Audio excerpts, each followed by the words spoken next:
This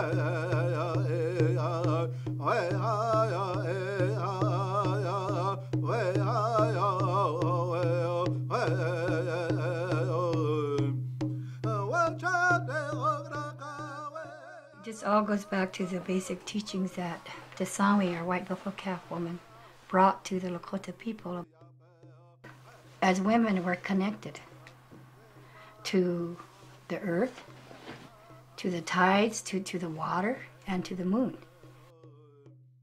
As women, we want to feel safe, we want to feel protected, and we want to feel and acknowledge our spiritualness by praying.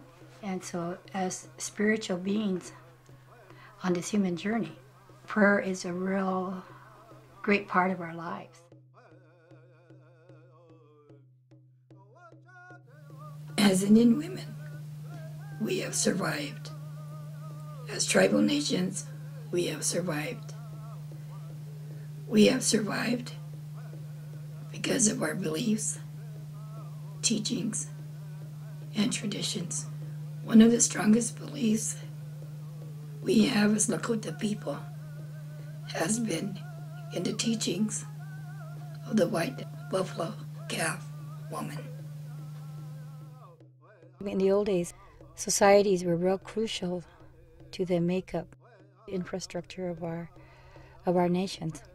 There was societies for men, women, and children. And these societies provided us with a way to be able to be a better person in our communities. The societies were created to help women and even men maintain a balance in their lives. How is the shelter making a difference here at Rosebud? With the shelter, we do get all kinds of responses, Some of the men, look at our advocates as troublemakers, and these are the people that are angry. These are the people that would wish White Buffalo Calf didn't exist. Me, I'm very glad the shelter is here. I have many sisters, I have many relatives that need this place. We talk about men and their strength. There's a sad misconception that men would think it's strength or it's strong if they act out in anger and they hurt people. They think that's strength, but it really isn't. A man that is strong is a man that practices his humility, his prayer, his humbleness. And this is the differences that I talk to the men about it. We talk about how life itself are role models and how they put us into a training so that we take shape. And what they do, what we look at them as their ideal role model, oftentimes is not ideal because they're talking about violence, they're talking about humiliating or insulting women or degrading women, and this is what's happening. So our young generations are going to come up thinking it's okay to hurt their partners or their children. And so this is what I challenge. There's much more to a man than anger and violence. When I first come to know about White Buffalo Calf Women's Organization in the shelter was when I was in the shelter. And I truly believe that during that time, I had become an advocate while I was in the shelter. I started as a volunteer, and that was when I had met Tilly.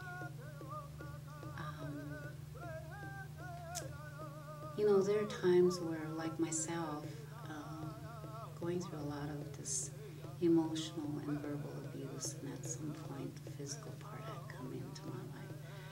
I really didn't know that there was a shelter here until it was a friend of mine who told me about it. And so that's how I come to the shelter. I was there for a while, and that's how I met Tilly. I met her at one of the support group meetings that she had facilitated, women's group. Very interesting, very informative, I should say.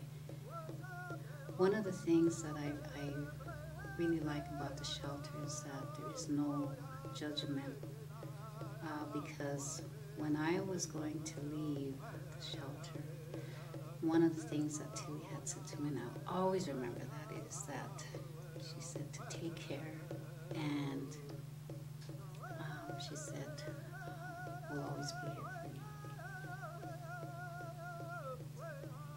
So,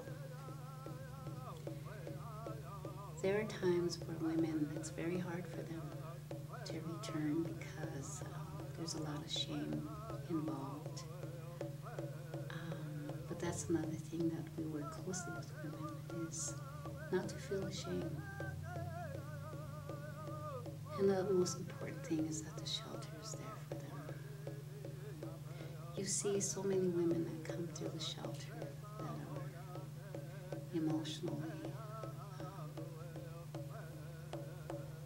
broken, as well as at some point they're spiritual and spiritually broken. Sometimes the condition that they come in,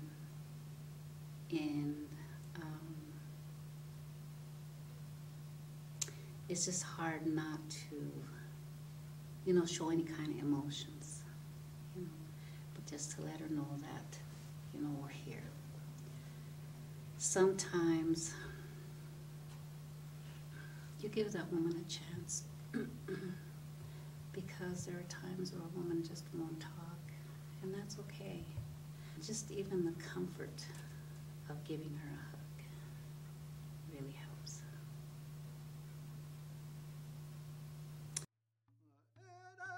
A White Buffalo Calf Women's Society was created by women and for women. And so the society that has been there at Rosebud for close to 28 years, that has addressed the violence that women experience in our communities, whether it's physical violence or sexual violence, is associated with keeping a woman, a Lakota woman, out of balance. And because we are women and we are responsible for the livelihood of our nations, our children are brought along, they're swept along with us. And we take greatly to the challenge of being able to never forget our children in our work. And based on that, we do practice, I try to follow the teachings of the White Buffalo Calf woman. And as the story goes, they tell us that in this camp, the people were running out of food, and they decided that they would send 2 men out to hunt for food. And so these 2 young scouts went out hunting for food, and they went all over the canyons and the drawers, and they didn't find anything. And they kept going, and they came upon this high hill, so they climbed this hill. And when they got on top of this hill, they were looking around, and then they saw from the west this cloud was coming. And as the cloud got closer and closer to them, in this cloud was a woman. And as the cloud got closer, one of the young men had unhealthy thoughts about her. And so she signed to the man the universal language, and signed to the man and challenged him to come forward. This young scout, being foolish, went towards her.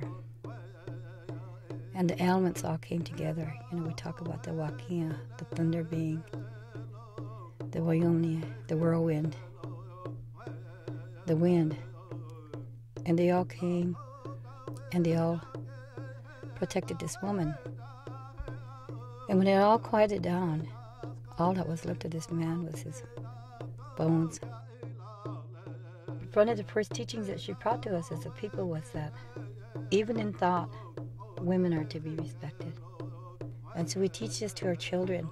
We teach it to our grandchildren. We teach these to our kids so that those generations to come will know what is expected of them.